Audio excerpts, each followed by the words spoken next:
40 years ago, Diana Ross introduced the then president of her fan club, J. Randy Taraborrelli, to a 10-year-old Michael Jackson.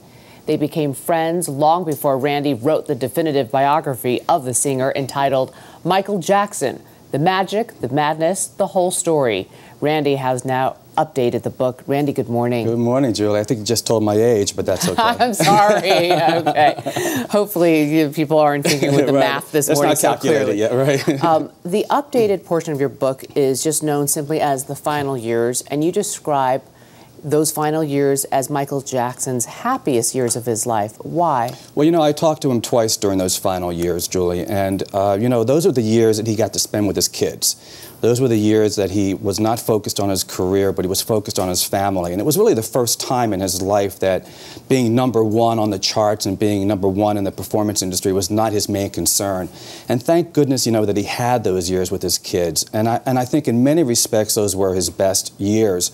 But that said, Julie, you know, he was an addict, and he became a real addict during those years and never really recovered. You talked about painkillers. Yeah. How did that start? You know, I think it really started after the trial in 2003.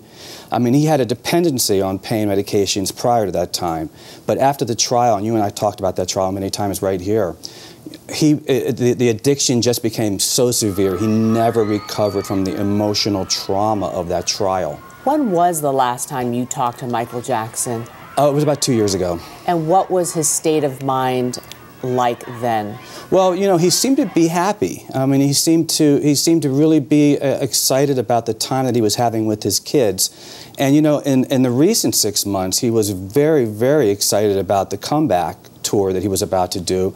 He really felt that this was an opportunity to, you know, to perform for his children. He said that he wanted to do it while he was young enough to be able to perform, and they were old enough to be able to understand what he was doing. Your first formal interview with Michael Jackson was when he was 17 years old, yes. And then up until 2 years ago, you had access to him. I mean, just countless times you've said, yes. You can't even count how many times you've interviewed him.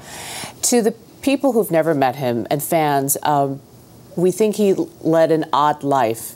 But you say he wasn't odd. Was it an image that he created? He wanted people to think of him as... Well, you know, he was such a nice guy, but he was so conflicted in so many ways, and he did compartmentalize his life in many ways that I thought was very interesting. For instance, I think people don't know, for instance, that Katherine Jackson, Michael's mother, has never met Debbie Rowe.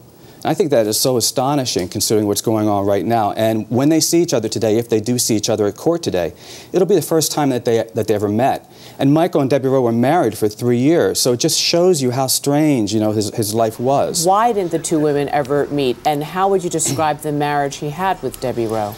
Well, Michael explained to me that Debbie Rowe was supposed to be a surrogate mother to his children, and that he never really intended to marry her. And if he had had his way, she would have been very much like the mother of his third child, Blanket. We would not know who she is. But because of pressure from his fans and from what he felt from members of his family, he did marry her, and then she became a public person.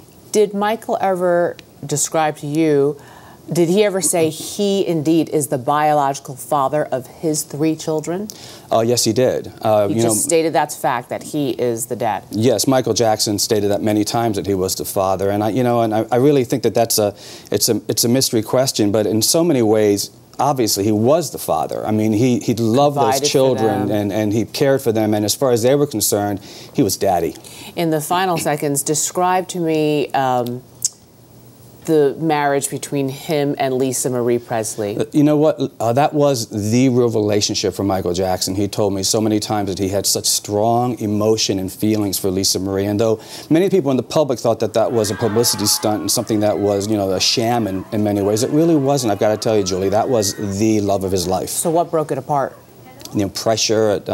It's hard to explain. I wrote about it in my book. It took a lot of chapters, but it was something he never really got over. That relationship was something that meant a lot to him. Was it that he wanted children with her? Oh yeah, well of course that's true too. He did want children with her. Thank you. And she, you know, she didn't want to have a child because she was concerned that the marriage wasn't strong enough to last, and she didn't want to. She told me, have a custody battle with Michael Jackson over a child, and so he turned to Debbie Rowe, and that's how Debbie Rowe ended up having his children.